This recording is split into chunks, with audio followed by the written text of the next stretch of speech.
ॐ नमो भगवते वासुदेवाय। ॐ नमो भगवते वासुदेवाय। ॐ नमो भगवते वासुदेवाय। नारायणं नमस्कृत्य नरं चैव नरोत्तमं देवीं सरस्वतीं व्यासं ततो जयमुदीरयेत्। नष्टप्रायेष्वभद्रेषु नित्यं भागवत सेवया भगवत्युत्तमश्लोके भक्तिर्भवति नैष्ठिकी। श्रीमद्भागवत महापुराण की जय। श्रील प्रभुपाद की जय। आइए श्लोक 34 है दूसरे स्कंद के छठे अध्याय का 34वां श्लोक। ब्रह्मा जी नारद जी को समझा रहे हैं, नारद जी के प्रश्न का उत्तर दे रहे हैं कि सृष्टि में और सृष्टि से परे जो भी है सबका सुप्रीमो कौन है, मूल कौन है, सबसे आदि कारण कौन है। उसी प्रसंग में आगे बता रहे हैं, न भारती मेऽङ्गमृषोपलक्ष्यते न वै क्वचिन्मे मनसो मृषागतिः न मे हृषीकाणि पतन्त्यसत्पथे यन्मे हृदौत्कण्ठवता धृतो हरिः। जी प्रभु जी। हे नारद, चूंकि मैंने पूर्ण पुरुषोत्तम भगवान श्री हरि के चरण कमलों को अत्यंत उत्कंठा के साथ पकड़ रखा है, अतएव मैं जो कुछ भी कहता हूँ वह कभी असत्य नहीं होता। ना तो मेरे मन की प्रगति कभी अवरुद्ध होती है, ना ही मेरी इंद्रियां कभी भी पदार्थ की क्षणिक आसक्ति से पतित होती हैं। तो ब्रह्मा जी बहुत बड़ी बात कह रहे हैं कि मैं कभी गलती नहीं करता, ना कभी मेरा पतन होता है। क्या दुनिया में कोई ऐसे कह सकता है कि मेरे से कभी गलत निर्णय नहीं होता, मैं कभी गलत नहीं करता? कह सकता है? To err is human. गलती करना आदमी का स्वभाव है। तो फिर कैसे समझे इस बात को?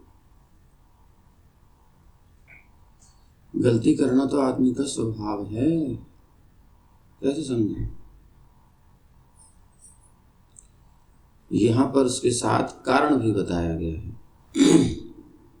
क्योंकि मैंने भगवान हरि के चरण कमलों को कैसे अत्यंत उत्कंठा से, कल हमने इष्ट गोष्ठी की थी, इसमें भक्तों की जो साधना संबंधी समस्या थी उसे ब्रह्मा जी क्लियर कर रहे हैं। क्यों हमारे अंदर समस्याएं, क्यों गलतियां करते हैं, क्यों प्रॉब्लम्स आती हैं, क्यों मतलब रिजल्ट नहीं आते जो लिखे हैं शास्त्रों में। उत्कंठा नहीं है, पहले है तो अत्यंत उत्कंठा नहीं है। अत्यंत मतलब एक्सट्रीम लेवल की, इतना प्रेम, इतना आकर्षण, इतनी उत्कंठा जो कभी लूज नहीं होती।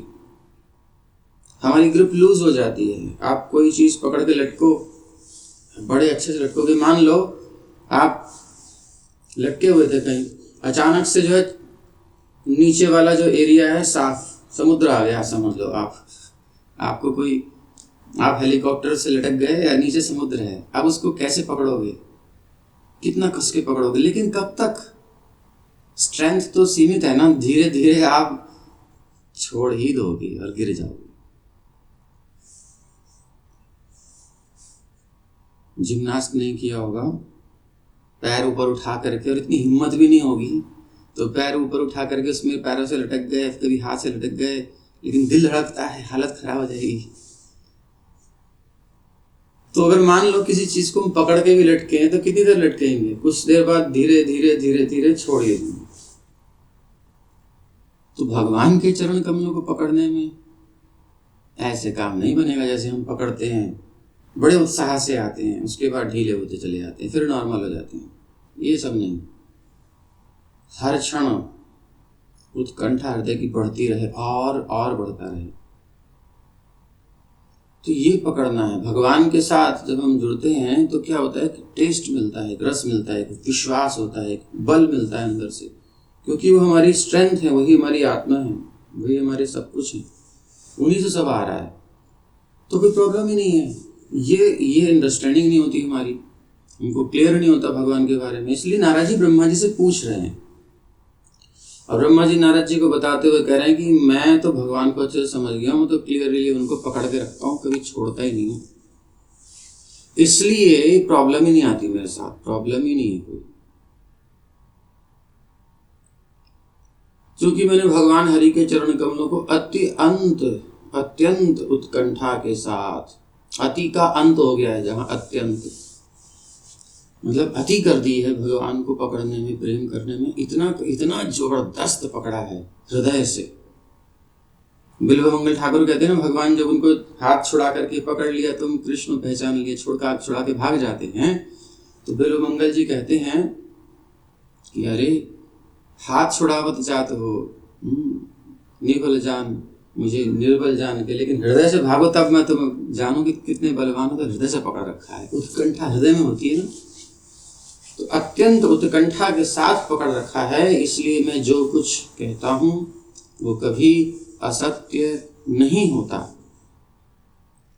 कहीं ऐसा भी नहीं होता कि हम जो कहें सत्य हो जाए, अगर ऐसा हो जाए तो फिर बात ही अलग है। लेकिन ब्रह्मा जी के साथ ऐसा है, ना तो मेरे मन की प्रगति कभी अवरुद्ध होती है, कभी भी ये मन की प्रगति रुकती नहीं है। मतलब कृष्ण के प्रति दौड़ने में, कृष्ण के प्रति सेवा में, भजन में, उनके स्मरण में, उनकी सेवाओं में, सेवा में जो मन में बातें आती हैं कभी रुकती नहीं है। ना ही मेरी इंद्रियां, ये तो मन की बात हो गई, और इंद्रियां भी कभी क्षणिक पदार्थ, क्षणिक आसक्ति से पतित नहीं होती ब्रह्मा जी की कभी। ये बहुत बड़ी बात है। तो नारद को दी गई वैदिक विद्या के प्रथम वक्ता ब्रह्मा जी हैं। ब्रह्मा जी से नारद जी को वैदिक विद्या मिली। हम ब्रह्म संप्रदाय में हैं ही, नारद जी आते ही हैं। और नारद अपने विभिन्न शिष्यों सहित व्यास देव तथा अन्यों के द्वारा इस दिव्य ज्ञान को पूरे विश्व में वितरित करने वाले हैं। वैदिक ज्ञान के अनुयायी ब्रह्मा जी के कथनों को अकाट्य मानते हैं। ब्रह्मा जी से वेद प्रकट हुए ना, ब्रह्मा जी के मुख से, तो उनके कथन अकाट्य हैं। इस तरह ये दिव्य ज्ञान सारे संसार में सृष्टि के प्रारंभ से अनादिकाल से शिष्य परंपरा द्वारा वितरित होता रहा है। ब्रह्मा जी इस भौतिक जगत के पूर्ण मुक्त जीव हैं। कैसे जीव हैं? पूर्ण मुक्त। और आध्यात्म ज्ञान के किसी भी निष्ठावान जिज्ञासु को ब्रह्मा जी के वचनों को अच्युत मानना पड़ेगा। पूर्ण मुक्त जीव हैं। फिर हम कभी ये भी सुनते हैं कि ब्रह्मा जी भी कामना थोड़ी सी उनकी है, और सुनते हैं ब्रह्मलोक से भी पतन होता है। यही क्या चक्कर है? बोले 99.999999999% जितने ब्रह्मलोक में गए सब भगवत धाम जाएंगे, मुक्त हो गए, बढ़ते बढ़ते गए ना वहाँ। लेकिन थोड़ा सा अंश होता है, कुछ लोग पतित हो सकते हैं, बहुत रेयर। और ब्रह्मा जी भौतिक जगत के सृष्टिकर्ता भगवान ने बनाया है, क्योंकि इनकी सृष्टि में अभी सृष्टिकर्ता के रूप में स्थित होने की, वर्णाश्रम आदि की निष्ठा, इस सब चीजों में आसक्ति थी। प्योर डिवोशन अभी होने में वही 99.9999% के बाद जो बचता है 0.00000 इतने % जाकर के कहीं थोड़ा सा संसार का था। इसलिए भगवान ने इतनी बड़ी सेवा दी, बोले इसको भी पूरी कर लो, खत्म करो। यानी कि अगर हमारे अंदर थोड़ी सी भी चीज रहेगी तो भगवान कहेंगे पहले इसे कर लो। टॉयलेट हमें कब तक बुलाएगा? जब यहाँ में टॉयलेट कब तक जाना पड़ेगा? जब तक थोड़ी भी गुड़गुड़ होती रहेगी पेट में, फिर जाना पड़ेगा। आप चैन से नहीं रह सकते। तो संसार में थोड़ी सी भी हमारी डिजायर है तो अभी आना पड़ेगा, ये पक्की बात है। अब ब्रह्मा जी ने सब जो थोड़ी इच्छा थी, बहुत बड़ी इच्छा है भगवान की सेवा करने की, सृष्टि में सहायता करने की भगवान की, तो पूरी कर दी भगवान ने। अब मुक्त हो गए, इसलिए पूर्ण मुक्त जीव हैं। वैदिक ज्ञान अच्युत है, और क्योंकि ये परमेश्वर से सीधे ब्रह्मा के हृदय में जाता है, डायरेक्ट कनेक्शन है भगवान के साथ, और सीधा हार्ट में इम्पार्ट होती नॉलेज। क्या होता है, बाहर से लिया, अपनी बुद्धि से समझा, उसे कंज्यूम करेंगे, यह नीचे से ही आ रहा है, अंदर से ही आ रहा है, इंटरनल से ही, यानी कि सब कुछ पका पकाया मिल रहा है, बिल्कुल क्लियर अंडरस्टैंडिंग मिल रही है। बुद्धि से हमारी क्षमता के अनुसार पकड़ पाएंगे, लेकिन इसे जो अंदर से जो नॉलेज आ रही है भगवान जो देते हैं, इसे कहते हैं रियलाइजेशन, अनुभव। भगवान इंटरनल जो इंद्रियातीत अनुभव देते हैं, मैटर से, इंद्रियों से, बुद्धि से, मन से परे वाला अनुभव जो इंटरनली आता है, आत्मा से, परमात्मा से, सीधे ब्रह्मा के हृदय में जाता है भगवान से। और चूंकि ब्रह्मा जी सर्वोच्च पूर्ण जीव हैं, अतएव उनके कथन अक्षरशः सत्य होते हैं, कोई बीच में बैरियर ही नहीं है, भगवान को समर्पित हैं। ऐसा इसलिए है क्योंकि वो भगवान के परम भक्त हैं। तो कारण क्या है, परम भक्त होना, यानी परम समर्पित होना। और उन्होंने भगवान के चरण कमलों को परम सत्य के रूप में उत्कंठा पूर्वक स्वीकार किया है। वो अपने ही द्वारा संकलित ब्रह्म संहिता में इस सूक्ति को दोहराते हैं, गोविंदमादि पुरुषम तमहम भजामि। इसलिए भगवान के भजन के प्रभाव से जो कुछ वो कहते हैं, जो भी वो सोचते हैं, जो भी वो करते हैं, उसे सत्य मानकर ग्रहण करना चाहिए। वो जो करना चाहते हैं कर लेते हैं, एवं भगवान भी उसे रोकते नहीं। क्यों, उनको ही पावर दी है इसकी। अब देखो, जो भगवान ब्रह्मा जो है भगवान की लीला का दर्शन करने आते हैं, तो ब्रह्मा जी मोहित हो जाते हैं लीला से। भगवान ग्वाल बालों को चुराते हैं, बछड़ों को चुरा लेते हैं, भगवान रोकते नहीं हैं, वहां भी नहीं रोकते, बोले कर लीजिए, कोई बात नहीं, हमने आपको अनुमति दी। लेकिन इससे हमारा काम रुकने वाला नहीं है। भगवान ने एक सेट और क्रिएट कर लिया, बिल्कुल वही डिट्टो कॉपी। चक्कर में पड़ गए ब्रह्मा जी, ये क्या मतलब, ऐसा कैसे हो सकता है। तो भगवान की शरण में आए, तो वो लीला की बात है, लेकिन भगवान उनको रोके नहीं, कहने का मतलब। श्री गोविंद, तो ये भगवान का जो है गोविंद का अत्यंत घनिष्ठ संबंध है, इतनी इंटीमेसी है भगवान के साथ। श्री गोविंद जो अपने भक्तों की प्रेममयी सेवा को प्रसन्नतापूर्वक स्वीकार करते हैं, अपने भक्तों के वचनों तथा कार्यों का प्रतिपालन करते हैं। जो भगवान ब्रह्मा जी कह देते हैं वो कर लेते हैं, जो चाहते हैं वो कर देते हैं। भगवत गीता में कहते हैं, भगवान कौन्तेय प्रतिजानीहि, यानी वो भगवान प्रतिज्ञा नहीं कर रहे, अर्जुन से कहते तुम घोषणा करो, तुम कहो। तो क्यों, क्योंकि कभी कभी साक्षात गोविंद की घोषणा संसारी जीवों को विरोधात्मक लग सकती है। मैं अस्त्र शस्त्र नहीं धारण करूंगा, लेकिन कर लिया, तो ये भैया भले ही रथ का पहिया धारण कर लिया। वो भक्त के लिए कुछ कर सकते हैं, भक्त की प्रतिज्ञा को सत्य सिद्ध करने के लिए अपनी प्रतिज्ञा को पीछे कर सकते हैं, इसलिए भगवान ने कह दिया। संसारी व्यक्ति कभी भी भगवत भक्त के वचनों में कोई विरोधाभास नहीं पाएगा। तो भगवान एक बार को अपना भक्त के लिए तोड़ सकते हैं, लेकिन भक्त का जरूर पूरा करते हैं, इसलिए वो बात पक्की हो जाती है। भगवान भक्तों की विशेष रूप से इसीलिए रक्षा करते हैं जिससे वे अच्युत बने रहें, अच्युत रहें।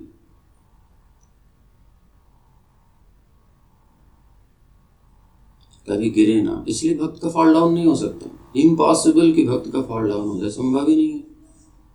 जिसका फॉल डाउन होता है वो डिवोटी नहीं है, कमी है उसकी डिवोशन में, सीधी बात। अतएव भक्ति योग उस भक्त की सेवा से प्रारंभ होता है जो शिष्य परंपरा में होता है।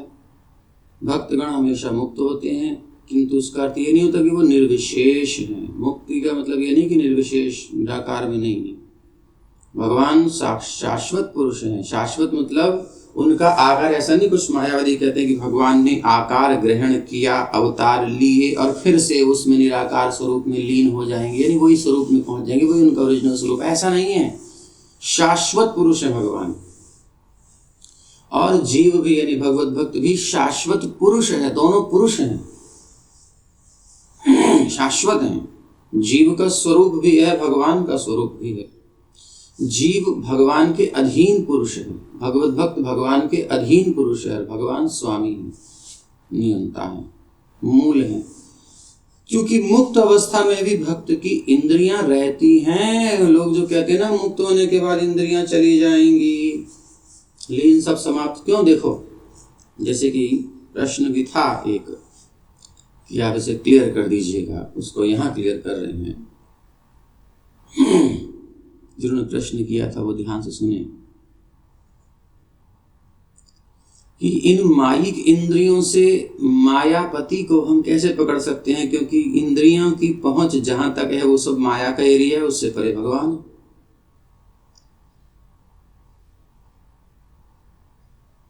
माया से परे जाएंगे तभी तो भगवान मिलेंगे। तो माइक इंद्रियां ही तो मिली है हमें, ये मन है, बुद्धि है, चित्त है, अहंकार, ये सब प्रकृति के तत्व हैं, माया के।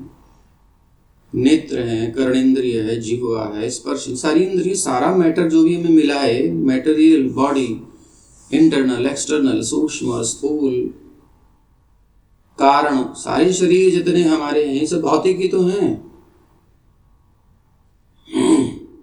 तो इनसे हम इंद्रियातीत को कैसे अनुभव कर सकते हैं, ये बहुत बड़ा तर्क है। तो उसका उत्तर ये है कि भैया ये हमारी ओरिजिनल इंद्रियां हैं, लेकिन वो इन माइक तत्वों से कवर हो गई हैं।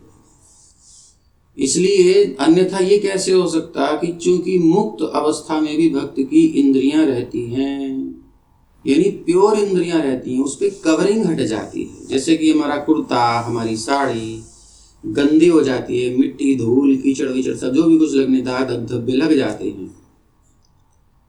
और कुछ लोग मान लो ऐसे हों जो महीने में एक ही बार कपड़े धोने वाले हों, तो दिन सारे महीने पहन के, भैया सर्दी में तो भैया एक ही बार पहनते हैं, कौन धोए बार बार, तो उतारने का टाइम ही नहीं है हमारे पास, ज्यादा कुछ है नहीं। मान लो ऐसा कोई हो और वो 2 महीना सर्दी के पूरा पहन के बैठा है, उसकी हालत क्या हो जाएगी? कपड़े की रंग रोगत ही पता नहीं चलेगी, नया कहाँ से आया था, नया धोगे होगी वो ये है ये। तो वो नहीं लग रहा है क्योंकि गंदगी चढ़ गई है, बट ये है वही। तो क्या करें, इसके ऊपर जो गंदगी है उसे हटा दें, वो क्लियर। तो अगर ऐसी सुंदर ड्राई क्लीन व्यवस्था कर दी जाए, क्योंकि उसे रगड़ रगड़ के धोगे तो हालत खराब, ड्राई क्लीन कराई जाए बढ़िया से उसकी, तो फिर शोरूम से आए हुए कि जैसा हो सकता है। क्या हुआ, कुछ नया कर दिया क्या? बोले नहीं, उसकी जो लेयर्स थी ऊपर, जो गंदगी थी, जो आवरण था, वो हटा दिया।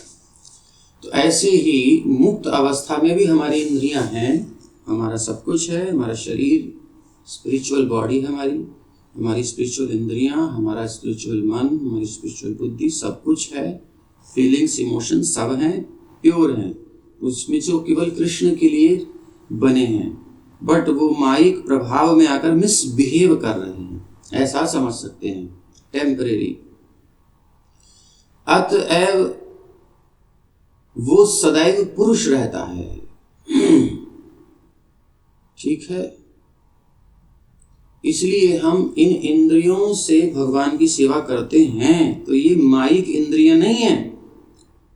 अगर इंटरनल हमारे अंदर से इच्छा है भगवान की सेवा करने की, तो जैसे ग्लव्स पहन करके कोई काम करता है तो काम तो होता ही है, तो वो ग्लव्स थोड़ी कर रहे हैं, वो तो हम कर रहे हैं। इसलिए जीव ही भक्ति कर रहा है, भगवान की सेवा कर रहा है। जब तक इंद्रियां इम्प्योर हैं, तो मन इम्प्योर है, तो वो भौतिक क्षेत्र में आरोपित करेगा। संसार में सुख सुविधा के लिए, अपनी तृप्ति के लिए, ईगो के सेटिस्फेक्शन के लिए कर सकता है, लेकिन क्योंकि ये प्रोसेस है भक्ति का, ये प्यूरिफिकेशन प्रोसेस है, और अगर गुरु के निर्देशन में, प्रामाणिक परंपरागत गुरु के निर्देशन में कार्य किया जाता है, तो क्या होगा, ये प्योर करेगा इंद्रियों को। वही इंद्रियां जो कामना से युक्त थीं, भोग वासना से युक्त थीं, वो शुरुआत में जैसी है वैसे लग जाए। जैसे ध्रुव महाराज कामना से भगवान की सेवा में लगे, इंद्रियां प्राकृत हैं, लेकिन जब कामना से युक्त होकर भजन में लगे तो कामना ही चली गई, इंद्रियां शुद्ध हो गई। अब वो कह रहे मुझे कुछ नहीं चाहिए, स्वामिन कृतार्थोस्मि वरम न याचे। ये एक उदाहरण है। तो ये शाश्वत इंद्रियां हैं, शाश्वत पुरुष है, शाश्वत स्वरूप है। कभी ऐसा नहीं निराकार में लीन हो जाएगा, समाप्त हो जाएगा। सब बकवास है, बेकार की बातें हैं।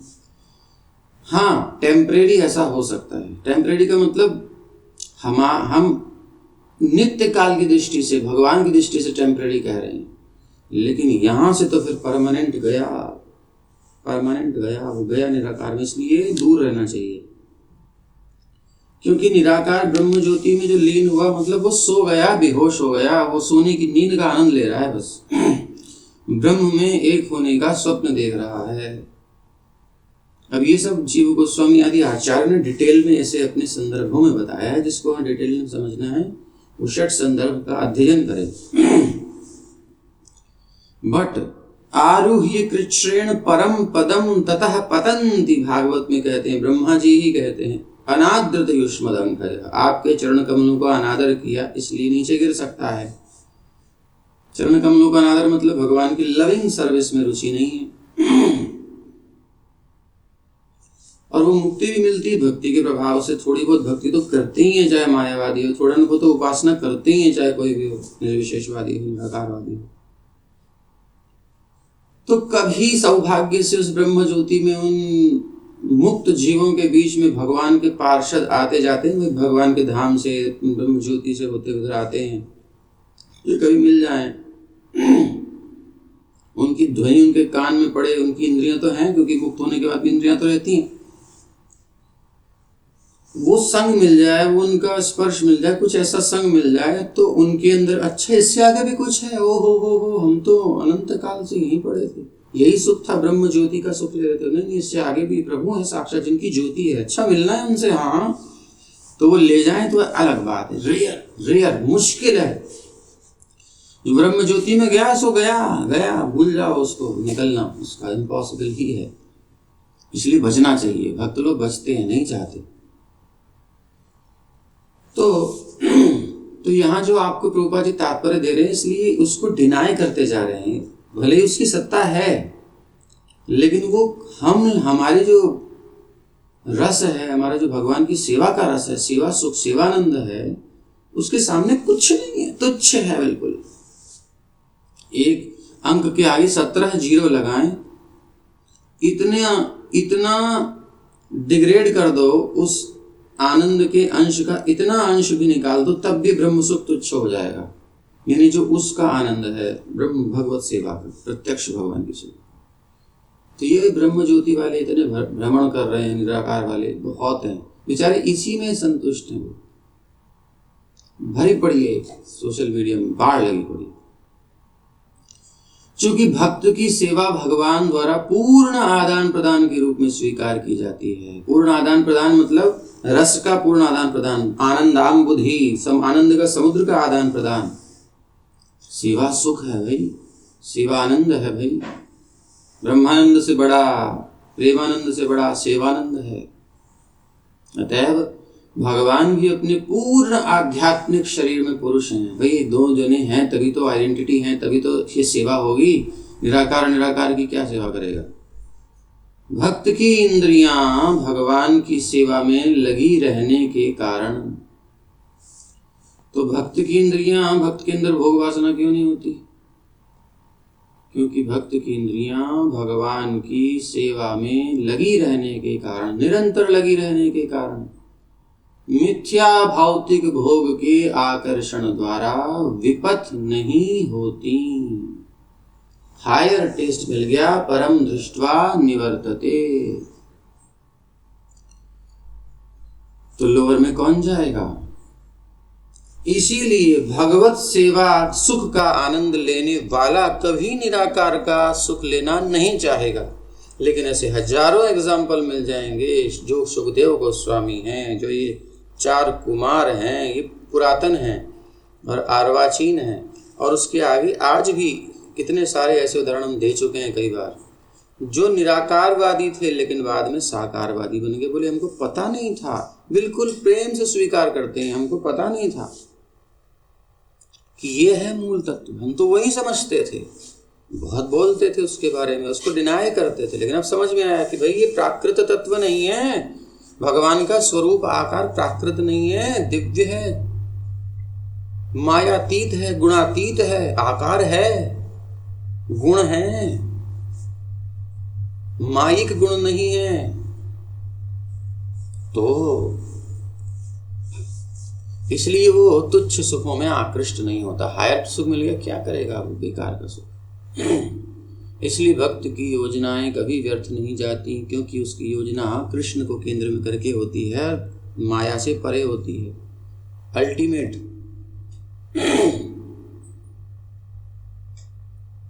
इसका कारण है कि भक्त की सेवा में श्रद्धापूर्ण आसक्ति होती है, आसक्ति है और श्रद्धा के साथ आसक्ति। तो सिद्धि और मुक्ति का यही मानदंड है, यही सिद्धि है, यही मुक्ति है। तो ब्रह्मा जी से लेकर मनुष्य तक सारे जीव तुरंत ही मुक्ति के पथ पर अग्रसर होते हैं यदि उनकी आसक्ति आदि भगवान श्री कृष्ण में, और निष्ठा कैसी, अपार निष्ठा जिसका कोई पार ही ना हो। कितना ही कोई तोड़ने का प्रयास करे, कितना ही कोई सामने कैसी परिस्थिति, कितनी माइंड में कितनी इधर कितनी उधर चीजें आ जाए, लेकिन ये निष्ठा की कोई पार ही नहीं है, कोई पार ही ना पा सके निष्ठा का। ऐसी अपार निष्ठा के साथ होती है आसक्ति यदि, तो फिर वो आगे बढ़ेंगे, उन्हें कोई नहीं रोक सकता। ये कंडीशन है। और कोई भी पूरे ब्रह्मांड में ये भगवान स्वयं बता रहे हैं, ब्रह्मा जी से लेकर मनुष्य तक सारे जीव तुरंत ही मुक्ति के पथ पर अग्रसर होते हैं यदि उनकी आसक्ति आदि भगवान श्री कृष्ण में अपार निष्ठा के साथ होती है। सिद्धि और मुक्ति। मां चयोब्ध विचारेण भक्ति योगिन सेवते सगुणान समितित्यहितान ब्रह्म भूयाय कल्पते। इसलिए तो ये इंद्रियातीत को इंद्रियों के द्वारा कैसे पा सकते हैं, वही कह रहे हैं भगवान कि भाई माइक इंद्रियां हैं, मतलब इंद्रियां माइक नहीं हैं। ये माइक इंद्रियां मतलब हमारी नित्य चिन्मय इंद्रियों पर माया का आवरण।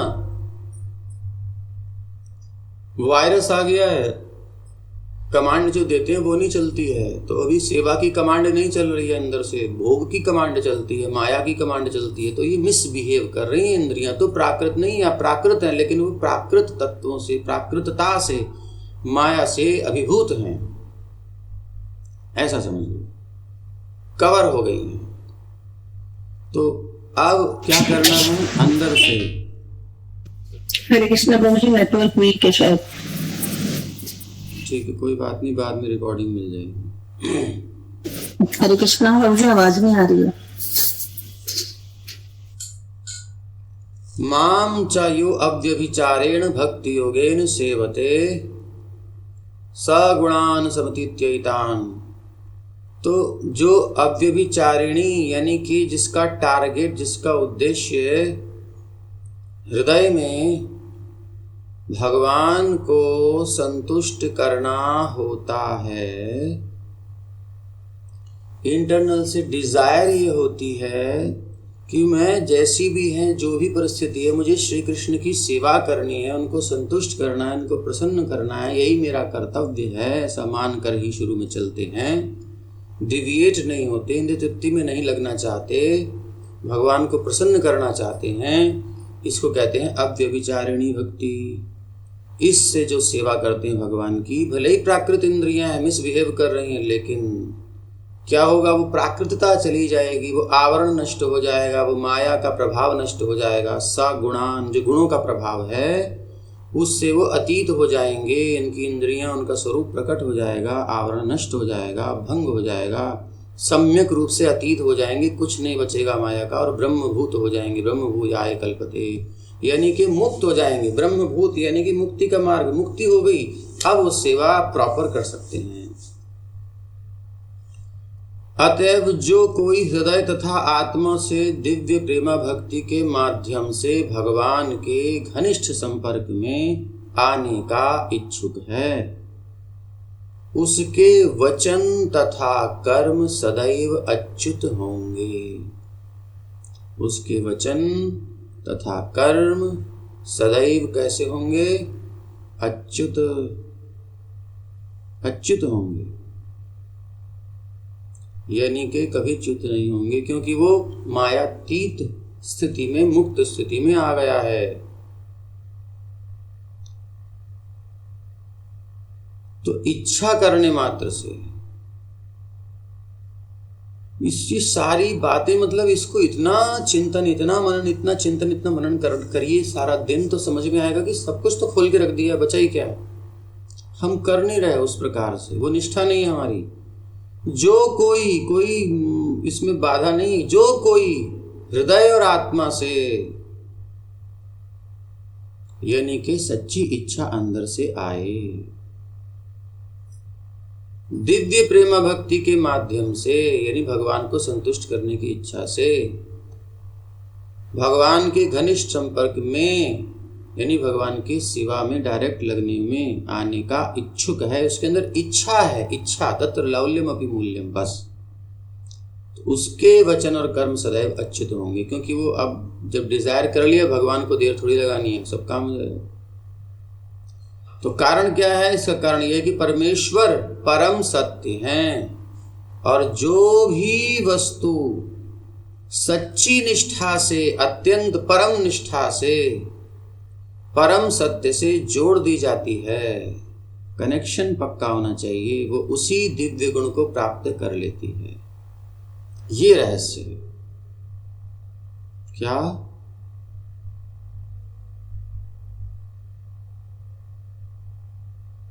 ये पॉइंट है।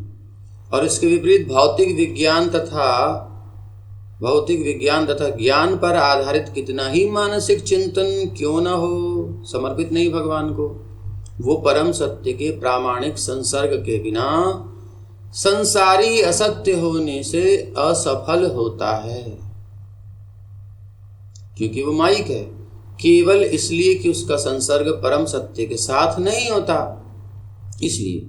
तो ऐसे ईश्वर विहीन अश्रद्धा पूर्ण वचन और कर्म भौतिक दृष्टि से कितने ही समृद्ध क्यों ना हो, विश्वास के योग्य नहीं होते। इसलिए कितनी दुनिया में न्यूज़ होती है, कितनी दुनिया में बातें होती हैं, आप लोगों को कुछ नहीं पता, सब धोखा झूठा होता है। जब तक पता नहीं होता तब तक ठगाए जाते हैं, और जिनको बताओ वो लड़ने आते हैं। जो हमको पता चल गया हम बताते हैं तो लड़ने आते हैं। ऐसे कैसे कह सकते हो हमारे, उनके बारे में आप कैसे कह सकते हो, ऐसे कैसे कह सकते हो? ये सब जब तक भ्रम टूटा नहीं तब तक। इस महत्वपूर्ण श्लोक का यही तात्पर्य है, भक्ति का एक कण भी, वाह वाह वाह, ये गोल्डन लाइन है, भक्ति का एक कण भी अश्रद्धा के कई टन से अधिक मूल्यवान है। यानी थोड़ी सी भी गंभीरता से भक्ति की गई वो रिजल्ट दे देगी। हरे कृष्णा। श्रीमद् भागवत महापुराण की जय। श्री प्रभुपाद की जय।